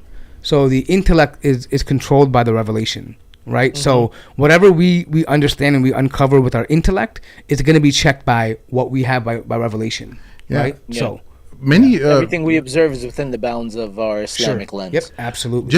If you were to discuss this a couple years ago, before these hearings were happening, you would be like people were shy to discuss this. Muslims, there was only Imran Hussein or a few people who want to kind of delve into eschatology or just anything paranormal or weird. There's just a couple people, and you're there, that go-to person for that. Now having these things or conversations happening in the mainstream allows weirdos like me to come out of the closet and say, "Hey, I told you guys." Coming out of the closet, huh? Yeah. No, I think. Oops. I think maybe I. Yeah. No. No. I think that to be honest though, like this just goes to show how there's something for everyone in Islam. There is. Right. Like someone could be totally like, for example, we had a brother that came to Islam based on the idea of black magic. Yeah. By just witnessing black magic, and was taken aback by that. Oh my God, this is working. Are you talking about that guy on TikTok? No, we're talking about our brother we brought on, John Fontaine. Oh, John Fontaine, yeah. Right, and there's many people on TikTok too. There's another brother on TikTok who was in the occult. Yeah, that's what I think. He's the guy who wears the beanie. Is that the guy? Yes, that guy too. And he talked to. But I'm just saying, what's that guy's name? I forgot his name, but he's a really cool dude. But I'd love to have him because he's American. I wonder if we can fly him in or something. But anyway, the point being is that, for example, someone who is really interested in the paranormal. I'm sorry. Yeah. This is something that would definitely pique interest. Oh my God. And I'm not saying that this would be the reason why someone should be a Muslim, but that opens the gateway because Islam has somewhat of an answer that nobody had before. And to think about that 1400 years ago, if you think about it, you look at the Bible, right? They talk about Nephilims, giants on earth, and all these different things, right? They have orbs. Some Orthodox believe in it, but there's not really a solid, I guess a hint or a clue as to what these things, without a shadow of my mind, if something were to come out, I'm it's probably a jinn. Yeah. Or it's probably shayateen, right? It could be Dabbatul Ard, maybe of the beast from the earth, or maybe the Dajjal coming out, right? Yeah. Whatever, right? I have many possible scenarios that would pretty much fit any one of these things, right? Right. But for the other person out there, it's just, they don't know what, it's just, they don't have that framework. The clarity.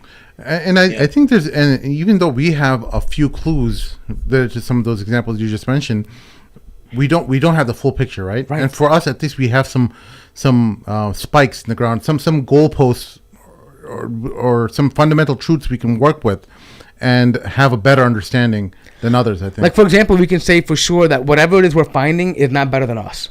Right. Because Allah has created the best of human beings. Right? Humans are the best creation. Best of creation, right? Yeah, creation, right? And for example, we know whatever we're finding is not Allah. Right. It's not God. And it's not going to be better than us. Right. It's not going to be better than us. And we have already something which is better than theirs. And whatever we have as far as wahy and revelation is relevant to us. Right? So I'm saying we have these parameters, right? So no matter what comes, it could be something that comes and says, I am Allah, a'udhu billah, something like this, right? And we would know that's lies. Right. Right? We would know, right? I mean, we wouldn't have to contend with that. Right? So for example, someone who is not rooted in these things, right? For example, I don't want to make this polemical, but could a Christian come and say it's not the Holy Spirit? Mm-hmm. right? How do you know? Oh, this is the Holy Spirit talking to me. It's coming. It told me. It came in. The aliens are Holy Spirits, right? How would you say no? It's not. Yeah.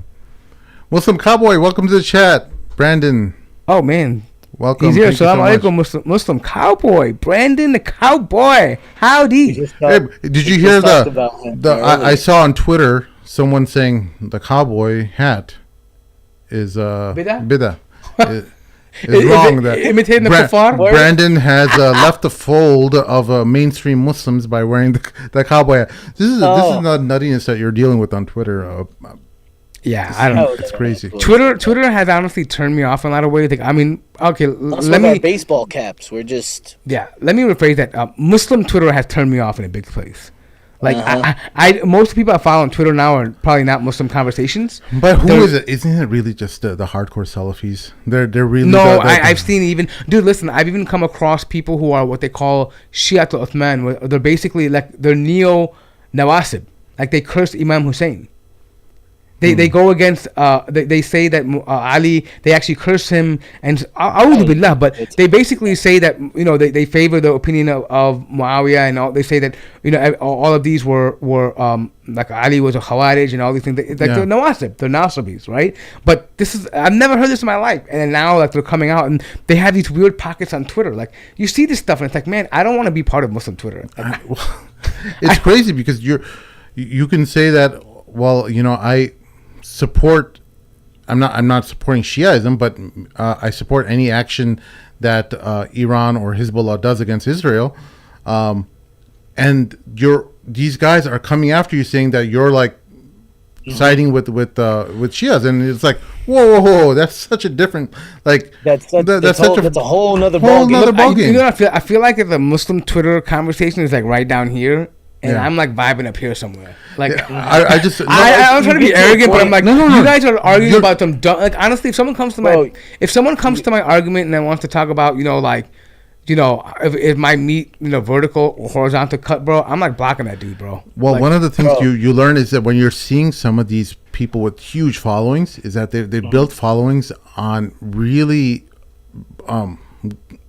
a lot of people who are just really ignorant and dumb, and they're real knuckle draggers. And when it comes to slamming some Muslim scholar who's a celebrity or whatever, and when you make them the enemy, they're all going to be on top of you. You're going to get follows and likes and stuff. But then you start bringing some nuanced discussions to your platform. Then those same people will be like, "Oh my God, you're a Shia." Well, let me tell you something. This is my problem. A lot, and this is going to be a hurtful thing for some Muslim content creators. But a lot of you guys out there created your content on polemics. Yeah. Right. You based it on that, and now eventually what happens is you run out of people. Your previous opponents, you get gassed out with them, and now you start turning on each other. And now you guys are becoming polemical. Even people that were team from the same madhab, same aqidah, same whatever. Now they're refuting each other. They need to create content in order to constantly refute somebody else and be polemical. Right. Where it's just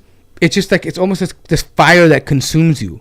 Yeah. Right? Like you have to be finding someone, the next target to attack, the next thing to call out, the next mistake somebody made. Yeah, you have to be on top of it because you're the man with all the answers. You figured it out, and no one else has figured it out in the world.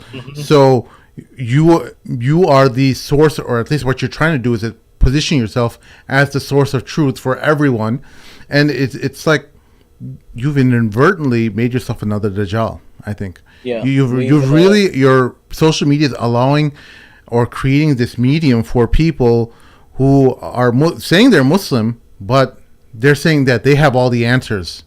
Like they take such an extreme position, right? And don't give benefit of the doubt to positions that we're not familiar with, that are legitimate positions, right? Or something that we may understand because we lack lots of knowledge.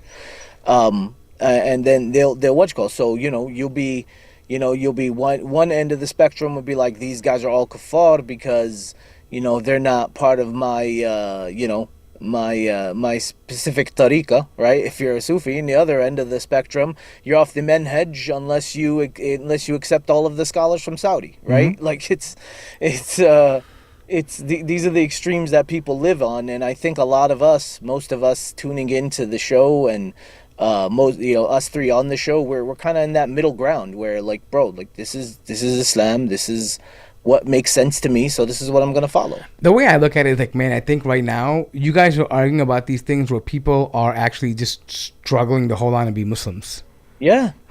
Like at the end of the day, and we are getting attacked at every level. And I'll be honest here, a lot, and this is gonna come and it's gonna bother some people. I'm not making a generalization about everybody, but a lot of people that are, I can tell you, a lot of them that are involved in these polemical debates back and forth, a lot of them probably aren't praying 5 times a day. A lot of them are missing Salah to get back on Twitter or to make a video or to do this, right? They're certainly, instead of like making qiyam at nighttime, they're just researching to get dirt on their opponent, right? Instead of benefiting themselves, right? And by the way, this is not unique to the Muslim. This is the whole problem with polemics, like polemics in general. That it can consume you. The desire to crush and to be intellectually superior than your opponent. It's not about facts anymore. It's about the optics of you being, I dominated him. Yeah. I intellectually suppressed him. I'm above him. Right? Yeah. Real quick, it's a form of kibba. I agree with what you're saying, and it's not a Muslim problem, but the problem is we are supposed to be the example, and we fall right into it. So what kind of example are we setting? Yeah.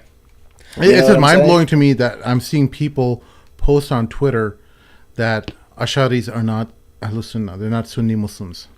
And I'm like, do you understand, like, majority of the Ummah is Ashari, like, what world are you living in? Like, you've effectively insulated yourself. Like, I understand, like, there's nuance. There's people who say they're saying Ashari scholars and stuff like that. But to say that if you're following an Ashari scholar, that you're out of the fold of Sunni Muslims, like, this is the nuttiness I'm seeing. Oh, I know. But see, to be fair though, this is not something new. Like, you'll find people that say Atharis are Mujassim and they're out of the fold of Islam too. I mean, it happens. Both. This conversation is so extreme, and to me, I feel like at the end of the day, like, most of the people consume. Like, let's say you, mashallah, are on that level where you're studying, you're a student of knowledge, you're making your qiyam, you're doing all the adhkar, mashallah, you're there, right? But think about most of the people consuming your content who probably don't pray 5 times a day, who probably can't even recite Surah Al-Fatiha the proper way in their salah, which is a commandment, by the way, right? And this is the content that they're consuming. They're more interested in who's being refuted than learning the basics. Yeah, and it's a problem. Many of them who can't even speak Arabic, to be very blunt. And at first, when I would hear that criticism being leveled, I thought that was unfair. When I was younger, I thought, that's just a form of gatekeeping. The cop out. Yeah. But until you start learning Arabic and you start taking it seriously, you're like, oh, this language is different. Yeah. This language is not like other languages, and there's a special type of discipline and hard work that you don't get any credit for when you're learning this language. People don't see the hours and hours that you're spending in learning this language, and you don't get any likes. You don't get any pat on the backs from anyone. Do you know why though? Because that's just the bare minimum. That's the bare minimum. Yeah. That's the qualifier. It's so.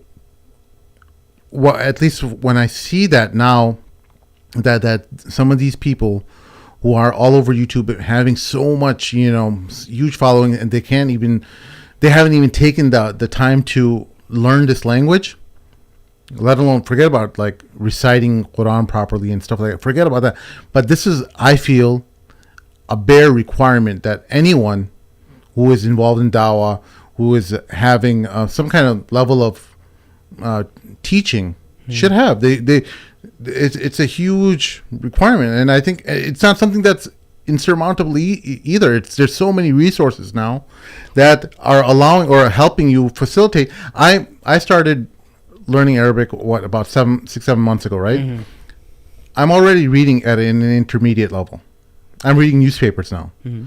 So it just requires, it's something that it requires some discipline and dedication to do daily, and some hard work. Like, hey, you can't just say like, oh, that's just for the scholars or that's for, no, you've put yourself in this position where you're going to be giving guidance, You have to put in the hard work.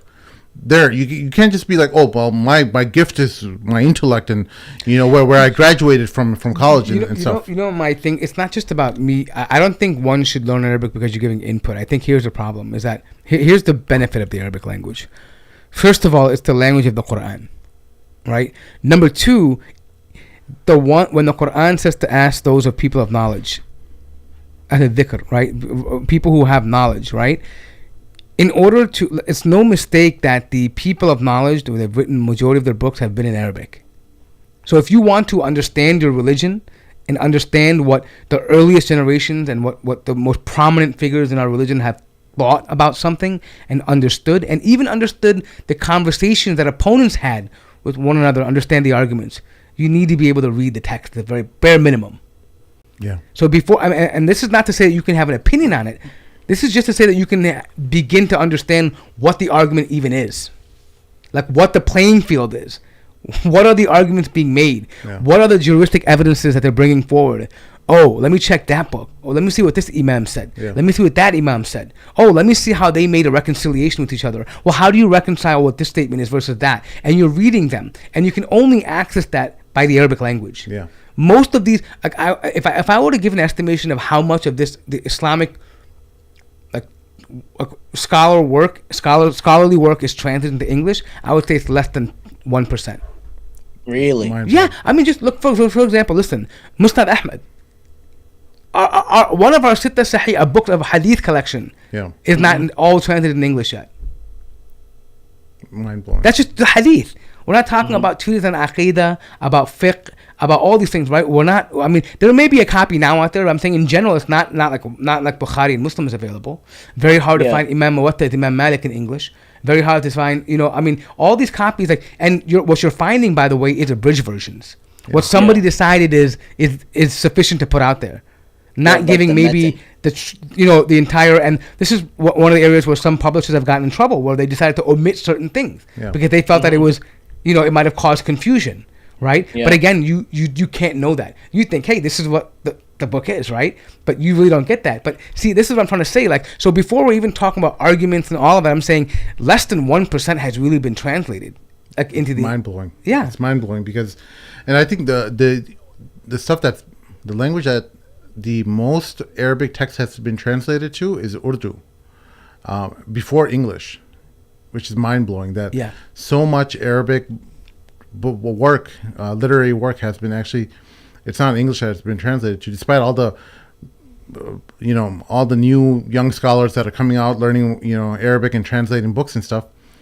Majority of it is already translated to Urdu, and people who are already from subcontinent speaking backgrounds, they're already at an advantage, because when you compare Urdu and Moroccan, you're like, oh, Urdu is almost like a dialect of Arabic because it has so many similarities.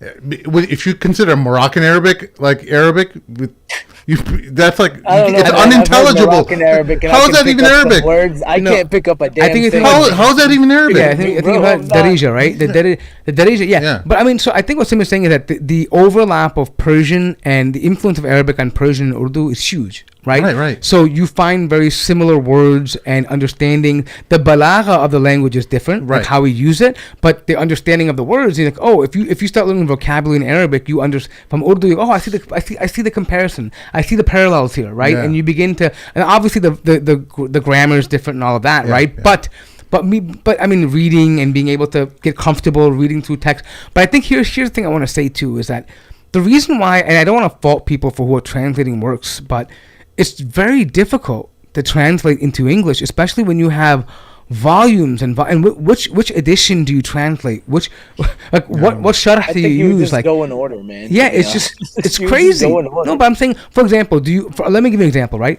You translate Imam Bukhari's book to English, right? The Hadith Sahih Bukhari, right? Yeah. Well, what do I do next? Do I do Imam Muslim or do I do Daraqutni and Ibn Hajar al-Asqalani, the Takhrij of the Hadith?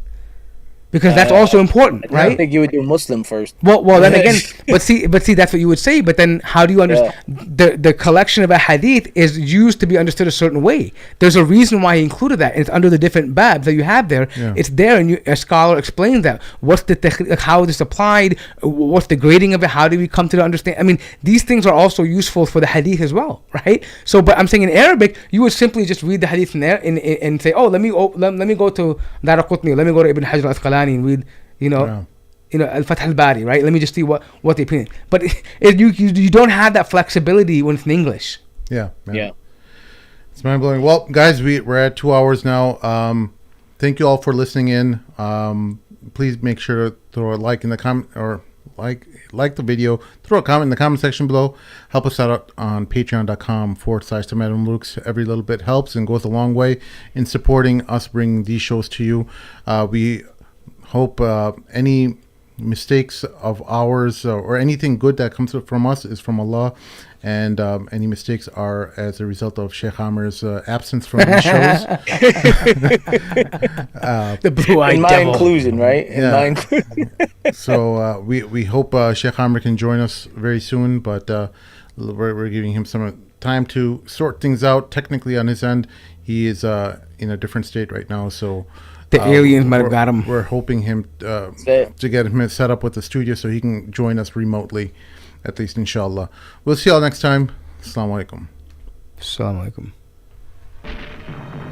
I want their leader brought here. I want him brought to me. I want the revolution crushed.